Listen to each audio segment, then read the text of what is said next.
Les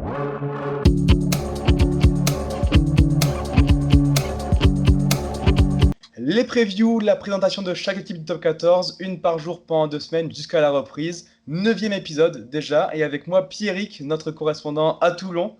Comment ça va Pierrick? Salut Baptiste, ça va? Il fait beau, il fait chaud à Toulon, on est bien aujourd'hui. Vous avez de la chance.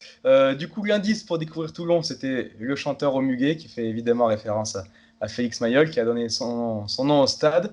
Donc, on va parler de ces Toulonnais et une saison assez particulière l'année dernière pour commencer, avec le passage de pouvoir un peu entre Boudjah et le maître. C'était assez particulier. Mais alors, il y a eu plusieurs dynamiques dans la saison, c'est-à-dire que déjà, on va parler sportif. Il y a eu une dynamique avec un club qui a manqué de ses internationaux en début de saison.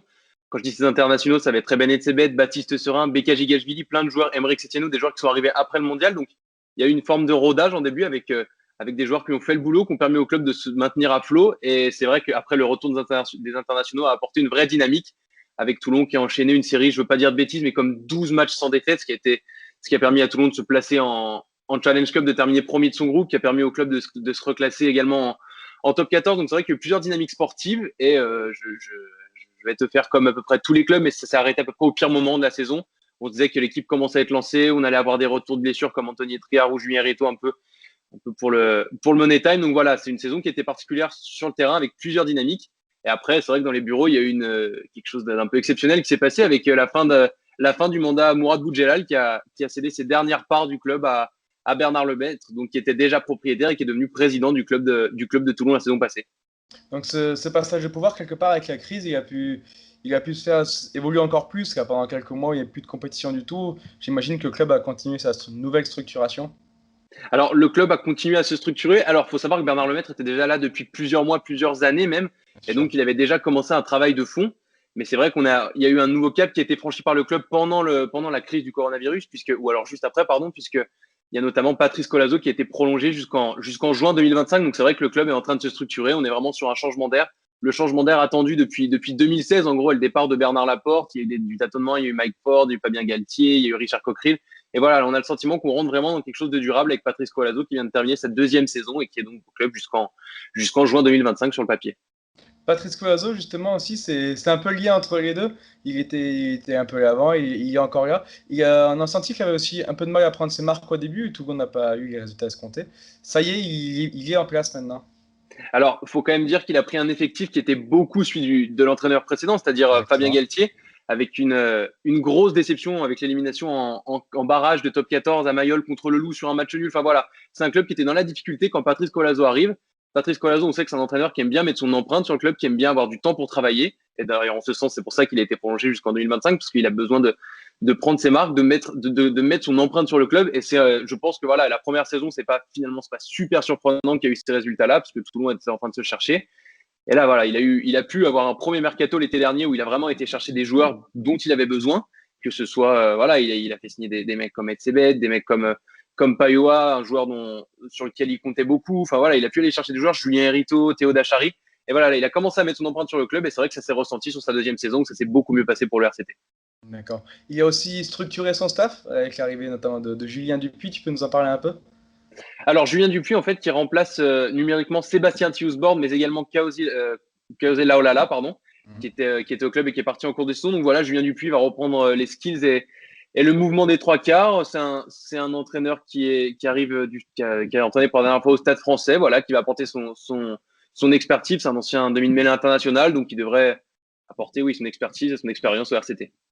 On en a déjà beaucoup parlé, et pourtant on n'a pas encore parlé de sportif, mais un joueur ressort forcément côté Toulonnais, c'est le champion du monde, Ben Etzebet. Il y a vraiment eu un avant et un après son arrivée. Alors, il y a un membre du stade du 15 de France qui disait au milieu olympique qu'il avait fait pousser, excuse-moi du gros mot, des couilles aux joueurs du RCT. C'est-à-dire que c'est vrai que les mecs à côté de lui veulent se défoncer, les mecs à côté de lui veulent se hisser au niveau, veulent montrer qu'ils sont capables de jouer avec le grand Ben Etzebet et ses 85 sélections peut-être et son titre de champion du monde. Voilà. On a souvent fait la comparaison avec Bakis Bota. Le joueur déteste qu'on le compare à Bakis Bota. Il dit voilà, je suis Ben Etzebet. Bakis Bota était Bakis Bota, mais je suis très. Mais voilà, c'est un joueur qui a permis au RCT de franchir un nouveau cap. Maintenant, c'est pas le seul. Il y a d'autres joueurs comme Baptiste Serin qui ont apporté énormément depuis son arrivée. Il y a également Sergio Parissé qu'on croyait sur la fin et qui finalement est réapparu, est rené de ses cendres la saison passée, voilà, Toulon a pu compter sur 3-4 gros leaders, des nouveaux joueurs qui ont apporté une vraie empreinte à ce club. Il y a aussi, derrière moi si je me trompe, mais Ben Etzebeth, il me semble que son premier match c'est contre Clermont ou un de ses premiers matchs. Et il fait un match stratosphérique et d'entrée, il montre à tout le monde que ce sera lui le nouveau patron, quoi. Voilà, je veux pas dire de bêtises, mais je sais pas si c'était pas l'affiche en prime time, c'était un dimanche soir, Exactement. il faisait bon à Mayol, il faisait noir, les projecteurs étaient, on attendait tous Eben Etzebeth, et enfin pas premier ballon, mais dans les premières minutes, il s'intercale entre le 10 et le 12, il prend un intervalle et voilà, il va mettre une interception de 45 mètres, on l'attendait à peu près sur tout, sauf sur les interceptions, on l'attendait pour C'est brasser de vrai. la viande, on l'attendait en touche, on l'attendait en tant que leader de jeu. Et en fait, c'est sur une interception qui se fait sa première signature à Mayol. Et c'est vrai que c'était plutôt sympa. Et c'est vrai qu'on a compris tout de suite qu'il était en pleine forme et qu'il voulait marquer le club. Ouais, la saison passée toulonnaise n'est pas finie non plus, puisque comme d'autres clubs français, comme 5 autres clubs français, ils sont encore en Coupe d'Europe. Donc pas dans celle où ils ont le plus brillé, ils sont en Challenge Cup, mais ils peuvent faire figure de favoris avec Bristol et Bordeaux. Il y a quelque chose à Alors, jouer. je sais pas s'ils peuvent faire figure de favori. Je pense en effet. Mais alors surtout que c'est Toulon est le club qui a terminé à la première place du ranking de la Challenge Cup dans une poule qui était compliquée avec Bayonne, qui a fait un gros début de saison en top 14. Enfin voilà, une belle équipe de Bayonne. Et London Irish et les Scarlets. Et Toulon a terminé invaincu de sa poule, en allant chercher 3 ou 4 bonus. On a fait vraiment une grosse phase de poule. C'est vraiment imposé comme le club phare de cette poule de Challenge Cup. Et c'est vrai que c'est un objectif pour le club d'aller chercher un titre. On sait qu'ils vont recevoir les Scarlets en quart de finale. Les Scarlets qu'ils ont déjà battu 2 fois en poule. Voilà, le destin semble être entre les mains de ce club de Toulon, d'autant qu'ils vont avoir l'effectif quasi au complet pour le quart de finale, puis éventuellement la demi, puis éventuellement la finale. Donc c'est vrai que ils ont toutes les chances en tout cas dans leur compétition et c'est un objectif pour le club. D'accord, très bien. Pour finir cette partie sur la saison passée, on va parler des joueurs qui ont quitté le club. Alors, il y en a quelques-uns. Van der Merwe, Gorgodze, Vernet, Messam, Onambele, Cotin, Smiley et Bonneval. Pour toi, qui va le plus manquer au club? Je sais pas si tu l'as cité, mais il y a Julian Savea Bien également. sûr, oui. Oui, c'est vrai que Julian j'ai Savea, oublié. Julian Savea qui a fait une saison un peu paradoxale à son passé, c'est-à-dire qu'on attend de Julian Savea qui traverse le terrain, qui mette 17 essais par match. C'est pas ce qu'il a fait à Toulon, mais il a apporté, voilà, il a été repositionné au centre, il était plutôt à son avantage, il a pris sous son aile des jeunes joueurs la saison passée comme Mathieu Smiley ou comme Louis Carbonel, avec qui il échangeait beaucoup. Et c'est vrai que c'est un joueur qui va peut-être manquer au club. Maintenant, c'est vrai que son rendement n'était peut-être pas suffisant par rapport à ce qu'on attendait de lui et par rapport à ce qu'il coûtait également. Mais voilà, c'est un joueur dont le départ est notable. Il y a également un joueur comme Mamouka Gorgodze, Bien sûr. figure du club, qui est une figure historique du club, même si on l'associe peut-être plus à Montpellier aujourd'hui. Mais c'est vrai que c'est un joueur qui a fait 4, 5, 6 ans à Toulon et qui s'est vraiment imposé comme un leader de combat, un leader de vestiaire. Il était écouté par les jeunes, par les moins jeunes. Et je pense que c'est peut-être le joueur qui va le plus manquer, ou en tout cas dont on va plus remarquer le départ cette saison. D'accord, très bien. Un petit mot peut-être aussi sur Van der Merwe, Messam, ce genre de joueur? Bah alors, Liam Messam, c'est vrai que c'était le papy du vestiaire. D'ailleurs, c'était son surnom au sein du vestiaire. C'est un joueur qui a gagné une Coupe du Monde. C'est un joueur qui doit avoir 36 ans, si je dis pas de bêtises. C'était un troisième ligne qui répondait toujours présent quand il était aligné par Patrice Colazo et son staff. Donc c'est vrai que c'est un leader de vestiaire qui va manquer. Il était proche de tous les joueurs néo-zélandais ou fidjiens. Donc voilà, c'est un joueur qui va manquer de par son charisme, de par son aura. Et sur le terrain, il répondait toujours présent. Mais voilà, c'était partie des joueurs dont le club avait décidé de se séparer parce qu'on veut faire de la place aux jeunes, on veut faire de la place aux jeunes joueurs formés au club. Donc voilà, c'est pour ça qu'il part. Et ensuite, pour Van der Merwe, dont tu m'as parlé, le pilier droit, Marcel Van der Merwe, qui était au club depuis pareil 3-4 saisons, qui a été très rapidement, qui s'est imposé comme un titulaire indiscutable à Toulon. Et puis finalement, il a vu l'éclosion d'Emeric Setiano, qu'il a poussé petit à petit sur le banc. Et puis la saison passée, il y a eu Beka Gigashvili qui est arrivé comme un ovni. Et c'est vrai qu'avec Toulon à 2 numéros 1 au poste de pilier droit, et c'est très compliqué pour Patrice Colazo d'avoir un troisième joueur d'avoir un Springbok, d'avoir un international sud-africain. Donc voilà, Marcel Van der Merwe a préféré partir. C'est pour ça que c'est un joueur qui peut-être manquer, mais c'est vrai qu'avec Beka Gigashvili et Emeric Setiano, tout le monde est équipé. Ouais, comme tu le dis, on sent de plus en plus ce côté place aux jeunes à Toulon et voilà, la place à Emeric Setiano. On passe du coup à la deuxième partie, on va parler de recrutement. Et côté toulonnais, on aura vite fait le tour cette année, ça change des années Boudjelal, avec 3 recrues, Boyadji qui arrive de Rennes, Jolmets de La Rochelle et Toyavat de Clermont, quand même une star au milieu de tout ça quand même. Est-ce que tu peux nous dire un petit mot sur chacun de ces 3 joueurs? Bah déjà, de toi à moi, je trouve qu'il semble loin le temps où on parlait de Toulon, d'un club de mercenaires et patati et patata. Aujourd'hui, on parle d'un club qui a décidé de changer sa façon de voir les choses, de faire un recrutement beaucoup plus intimiste, comme on pourrait dire. On n'a cherché que 3 joueurs, c'est-à-dire qu'au lieu de recruter des bons coups, d'aller chercher des stars, d'aller chercher des internationaux, machin. Aujourd'hui, on est plus sur un recrutement de voilà, on a besoin d'un pilier droit, on va chercher un pilier droit. On a besoin d'un trois quarts polyvalent, on va chercher Toeva. Donc vraiment, on était sur un recrutement plus, comment on pourrait dire, plus précis, moins exponentiel. On va vraiment chercher là, on a vraiment des besoins. Et donc, c'est le cas notamment de Jérémy Boyadjis, qui est peut-être le joueur méconnu de ce Oui, mercato toulonnais, un concrètement. pilier droit venu de Rennes, qui était en fédéral 1. Voilà, on dit de lui qu'il est très fort en mêlée fermée. On dit de lui qu'il est pas mal habile non plus dans le jeu courant. On sait pas trop, on sait qu'il arrive, même lui, on a eu l'occasion de l'avoir en interview avec Mini Olympique.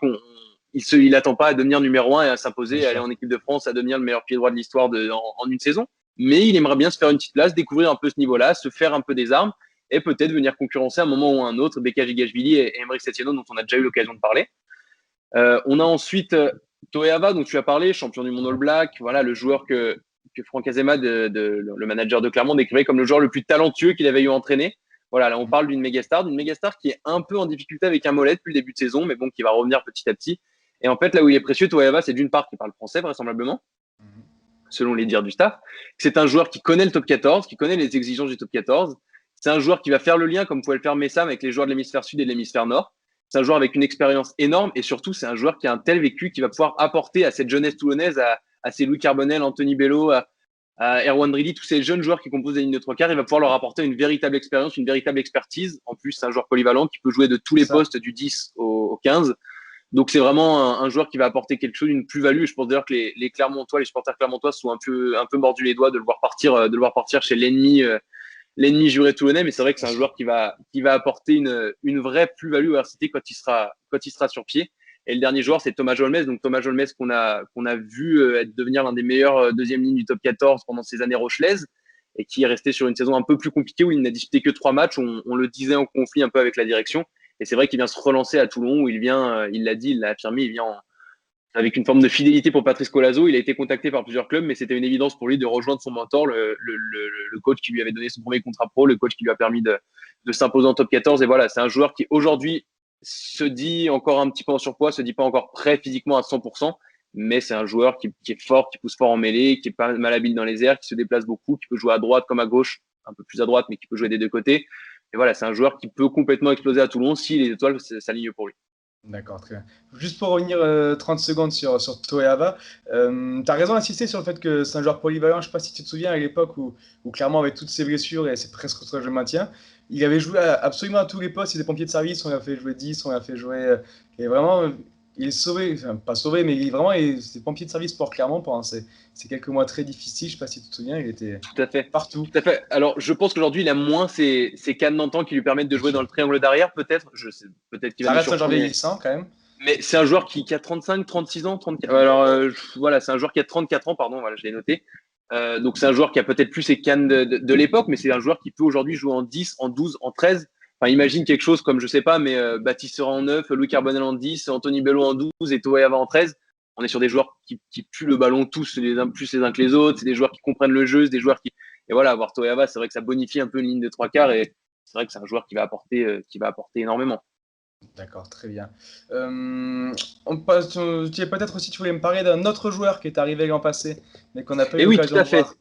Il y a Dis-moi. une joueur à la presque recrue, je vais l'appeler la presque recrue du RCT. La quatrième, c'est Duncan Paiua, peut-être, excuse-moi pour la prononciation, mais c'est un joueur en fait né en Nouvelle-Zélande qui a découvert l'Australie à 3 ans, donc qu'on va appeler un joueur australien, qui a fait des sélections U20 et qui est arrivé des Queensland Reds, donc de Brisbane la saison passée. Et malheureusement, il s'est cassé juste avant le début de saison. Il était blessé au tendon d'Achille. Il a jamais eu l'occasion. Donc c'était pendant les matchs amicaux. C'était un joueur, c'était la trouvaille de Patrice Colazo, comme le décrivait Mourad Boudjal. Et c'est un joueur qu'on n'a jamais eu l'occasion de voir à l'œuvre. Et donc, en plus, il s'est remis petit à petit sur pied. Il s'est réathlétisé. Il était prêt à repartir quand il y a eu la crise du coronavirus. Donc, on n'a pas eu l'occasion de le voir sous le maillot toulonnais la saison passée. Et là, on a pu le découvrir pendant les matchs amicaux contre Grenoble puis Provence Rugby. Et c'est vrai que c'est un joueur qui, voilà, il sent le rugby. Il peut jouer pareil 10, 12, 13 sans véritable distinction de niveau. Et ça peut être lui le joueur surprenant, le joueur surprise de Toulon qui va apporter énormément à cette ligne de trois quarts, qui va apporter de la créativité, qui distribue également des caramels en défense, qui sent le jeu, qui a un bon jeu au pied, qui bute. Voilà, ça peut être lui peut-être la quatrième recrue surprise et la bonne nouvelle pour le RC, c'est peut-être le retour de Duncan Paiva.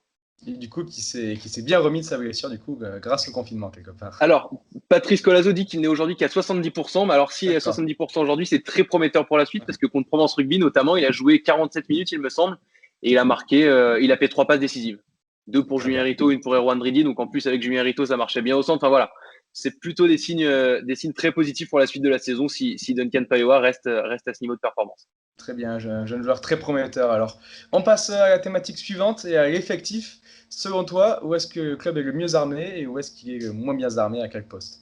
C'est difficile avant que ne démarre la saison de dire où le club est le moins armé. Déjà, premièrement, en commençant par le point négatif. Donc, c'est vrai que ça va être particulier. Tu as à tous les postes des joueurs très prometteurs, que ce soit devant, tu as Jean-Baptiste Gros, Emeric Setiano. Au talon, tu as Etriar Tolofua Souris. Derrière, tu as Swan Rebal. Enfin, c'est difficile de trouver un poste où le club est moins armé.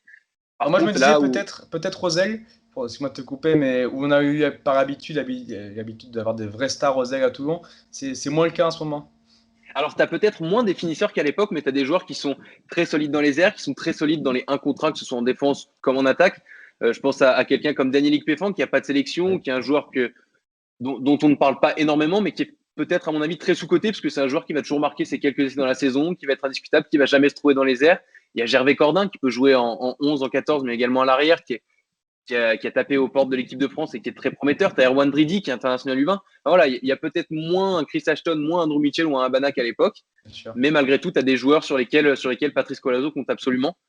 Donc voilà, je ne sais pas si c'est un point fort ou Non, pas, ou un point faible, mais en tout cas, Toulon aura des réponses à ce poste-là. Tu as également Dakuwaka, Massivesi Dakuwaka, qui peut jouer troisième ligne ou ailier. Enfin, voilà, il y a des solutions au poste d'ailier. Et après, surtout pour moi, si on doit parler d'un point fort, ça va vraiment être cet axe 9-10-12, si éventuellement Baptiste Serin, Louis Carbonel et Anthony Bello sont reconduits. C'est vrai que l'année dernière, ça a vraiment été les 3 faiseurs de miracles du RCT. Ils se trouvaient les yeux fermés, ils récitaient vraiment leur rugby et c'était super agréable d'être au stade et de les regarder dans les tribunes parce qu'on sentait qu'ils se trouvaient n'importe comment, n'importe quand. Tu as des profils très complémentaires avec un Baptiste Serin qui est un leader, qui a un jeu au pied super précis, une passe vraiment. C'est une passe, c'est pas des passes, c'est des bijoux qu'il envoie. Tu as Carbonel qui va attaquer la ligne, qui est également un gros défenseur sur l'homme, qui va rarement louper ses 1 contre 1 dans la ligne de défense. Et tu as Anthony Bello qui est plus métronome, qui va être au pied, qui a un pourcentage de réussite exceptionnel au pied et qui est également un joueur de ballon qui a le sens du jeu. Voilà, donc avoir ces 3 joueurs au centre du terrain, c'est vrai que pour Toulon, ça met de l'incertitude dans les défenses, c'est indéniable. D'accord, très bien. Alors pour finir cette thématique, on va rapidement citer le 15 probable qu'on avait dessiné dans Midi Olympique. Alors sa première ligne, ça serait Gros, Etriard, Gigashvili. Deuxième ligne, là c'est costaud, Edsebet, Taofifinoa. Troisième ligne, Lacafia, Olivon et Parissé, qui est toujours là. Serin Carbonel à la charnière. Im et Cordin Wickpéfan aux ailes, comme on les citait. Bello, Toeava ou Erito au centre et Moyano à l'arrière. C'est pas le grand Toulon qu'on a connu avec des stars à tous les postes, mais c'est des joueurs sérieux partout. Non, puis c'est une équipe qui est encore dans un nouveau projet. Voilà, on a entendu beaucoup de noms français, on a entendu beaucoup de joueurs très prometteurs, des jeunes joueurs. Et je me permets, j'ai préparé également de mon côté un nouveau 15, mais un 15 avec Bien sûr, composé que de joueurs français pour montrer un peu cette idée, pour montrer à quel point ça pourrait faire une équipe cohérente. bien sûr, Donc voilà, vas-y. le 15 des GIFs à Toulon, ça pourrait être Jean-Baptiste Gros, Etriard, Setiano, Ouais. par exemple. En deuxième ligne, tu pourrais avoir Romain Tao et Thomas Jolmes. Mhm. Tu pourras avoir en troisième ligne Lacafia, Rebadge et Olivon, quand même, capitaine du 15 Bien de sûr. France. Voilà. Tu pourras avoir donc l'axe 9-10-12, Serin, Carbonel et Anthony Bello, que tu associeras à Julien Rito, également appelé dans les 42 de l'équipe de France par Fabien Galtier. Et derrière, tu pourras avoir un triangle de 3 quarts composé d'Erwan Bridi, de Daniel Péfan et de Gervais Cordin. Donc voilà, c'était C'est juste une petite note pour montrer à quel point cette équipe de Toulon est aujourd'hui en train de changer de registre. On est dans une nouvelle ère. Il y a plus de, il y a des mégastars, mais il y a plus uniquement des mégastars, mais il y a des joueurs très prometteurs en lesquels le staff croit profondément et en lesquels je pense que même le public s'y retrouve aujourd'hui à travers cette jeunesse fleurissante. c'est sûr que ce 15 GIF figurait très bien en top 14, c'est incontestable. On passe peut-être aux joueurs à suivre que tu as noté, un joueur qui pourrait exploser cette saison pour toi. Alors, on en a déjà parlé 2 fois, mais c'est de Erwan Dridi, le Ouais, jeune ailier, jeune arrière, jeune centre également, très polyvalent, qui est un joueur qui est pétri de talent, qui s'est engagé avec Toulon dans la durée et qui a aujourd'hui 20 ans, qui s'est montré très à l'aise dans les premières rencontres amicales. On l'a découvert, on le savait feu follet, ballon en main, on l'a découvert très à l'aise dans les phases défensives et donc quand il fallait chercher des ballons, aller chercher des ballons dans les rucks, alors récupérer un ballon en l'air. on l'a senti très complet, on l'a senti très à l'aise dans cette équipe. C'est un joueur qu'on a vu une seule fois la saison passée en top 14 et c'est lui qui a débloqué la situation face au Stade Français de mémoire, la dernière rencontre avant le coronavirus. Donc voilà, c'est un joueur qui pourrait se faire une place aujourd'hui à Toulon, d'autant que tu as dit que peut-être il y avait moins de méga stars à l'aile comme ça a pu être le cas par le passé. Donc peut-être que ça pourrait être le joueur surprise un peu du côté de Toulon cette saison, d'autant qu'il n'a que 20 ans. Très bien. On passe à la thématique suivante, du coup, c'est l'état d'esprit.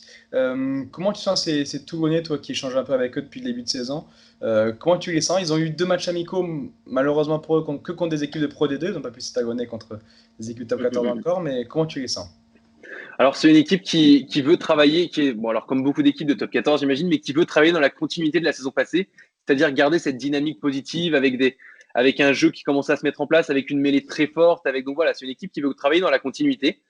Et en même temps, c'est une équipe qui se dit, bah voilà, cette saison, on a 3 titres à jouer. Donc la Challenge Cup rapidement, la Champions Cup à terme et le Top 14 en fin de saison. Donc voilà, c'est une équipe qui sait qu'elle a plein de choses à jouer. Ils savent que l'effectif est complet. Ils se disent que peut-être qu'il y a quelque chose de beau à faire. Il n'y a pas eu de trophée sur la rade depuis 2015, le dernier titre de champion d'Europe. Voilà, c'est partie des objectifs, même si ils veulent pas crier au effort qu'ils veulent aller chercher 3 titres. Mais c'est vrai que Toulon est ambitieux cette saison. Toulon travaille dans la continuité. C'est la 3e saison de Patrice Colazo à la tête du club. Ils se disent que peut-être il y a quelque chose de sympa à faire. Et après, bon, je vais pas te faire le groupe vit très bien, tout le monde est heureux d'être ensemble, mais il semble qu'il y a vraiment un bon état d'esprit entre les joueurs. Ils se sont amusés encore cet été à faire les coupes mulets voilà, pour chaque joueur qui rejoint le club. Donc, il y a Toé Ava et son titre de champion du monde y est passé. Thomas Jolmes y est passé et a gardé la coupe. Donc voilà, c'est une équipe, je pense, qui pour l'instant vit très bien avec des leaders de vestiaire et des leaders de groupe, que ce soit Baptiste Serin, Sergio Parissé, Bastien Souris, des mecs qui sont très appréciés, qui sont bonnards, comme on aime à dire. Et voilà, peut-être que ce groupe est pas loin de réaliser quelque chose de sympa et ils le savent. Le calendrier de début de saison sera quand même chargé pour les Toulonnais. Ils commenceront très fort avec un déplacement à La Rochelle, si je me trompe, et ensuite la réception de Lyon. Avant déjà le quart de finale contre les Scarlets, il va falloir être prêt très vite. Mais tout à fait. Bon, alors l'avantage, c'est qu'il va falloir être prêt très vite, mais surtout, il va falloir être prêt pour le quart de finale de Challenge Cup, parce que lui, si tu passes à côté, tu passes à côté. Il n'y a pas d'autre issue. Donc c'est vrai que ça va être l'occasion de se mettre vraiment rapidement, en jambe pour le RCT. Mais je pense sincèrement au regard de ce qu'on a vu lors des premières rencontres amicales, que Toulon a démarré un peu moins fort contre Grenoble, mais ça a déjà pris un peu plus de sens contre Provence Rugby. Et je pense que c'est une équipe qui sera prête, très honnêtement, pour le début de saison et pour ce déplacement à La Rochelle, qui va tenir à cœur de Patrice Colazo, évidemment, mais également par exemple d'un joueur comme Thomas Jolmes. Voilà, l'histoire entre ces deux clubs commence à s'écrire petit à petit. On se rappelle du drop d'Anthony Bello, tout ça. Donc je pense que les Toulonnais ne voudront pas passer à côté de ce premier rendez-vous de la saison. D'autant que ce sera la première rencontre amicale depuis plus de 6 mois. Donc voilà, je pense que les Toulonnais seront rapidement dans le bain et seront rapidement au niveau. Très bien. On rappelle du coup ces 2 matchs amicaux toulonnais. Match nul 38-38 contre Grenoble et large victoire contre Provence Rugby 47-5, c'est ça, il me semble. Voilà. Alors après, c'est un Provence Rugby qui redémarrait, qui n'avait pas joué depuis 5 mois, qui a eu un cas de coronavirus, donc qui a dû s'arrêter pendant 2 semaines et qui a une préparation tronquée. Mais c'est vrai que voilà, Toulon a vraiment montré des choses intéressantes dans son jeu de mouvement, notamment avec un axe 9, 10, 12, 13 qui se trouve assez facilement. On a vu des jeunes très prometteurs, que ce soit Erwan Ridi, mais également Kalani Robert, ou voilà, il y a des jeunes qui ont montré, ou Mathias Alangaou au 2e, 3e ligne, qui ont fait des choses très prometteuses. Et puis après, il y a eu une grosse mêlée avec, on a l'impression qu'Emeric Setiano est parti pour faire une grosse saison. Aura-t-il raison ou pas? On verra. Mais c'est vrai qu'on sent qu'il y a des joueurs qui sont déjà en forme après ces 2 rencontres amicales. Très bien. On passe à la dernière thématique. Du coup, on s'engage. En prenant en compte tout ce qu'on a dit, à quelle place tu vas finir ces Toulonnais en fin de saison? Alors, c'est difficile. Je pense que c'est un club qui aime bien avancer dans l'ombre, notamment depuis quelques saisons. C'est un club qui veut pas qu'on l'annonce premier ou deuxième. Et je pense très sincèrement qu'ils ne termineront pas à la première ou à la 2e place parce qu'ils ont 3 compétitions à gérer en même temps. Je sais pas, on peut imaginer qu'ils terminent 3, 4e comme la saison passée. La saison passée, ils finissent, je crois, à 1 point du podium après 17 journées. Donc, je pense que 3 ou 4e, c'est pas indécent de le penser. C'est pas incohérent de penser que tout le monde terminera à ces places-là. D'accord, très bien. Et merci du coup d'avoir fait cet épisode avec moi, Pierrick. C'est fini pour aujourd'hui. On vous donne comme toujours l'indice pour l'épisode de demain. L'indice, ça concernera la comédie. Bon, voilà, à vous de nous dire à quoi ça vous fait penser. Merci de nous suivre chaque jour et à demain pour un nouvel épisode. Au revoir.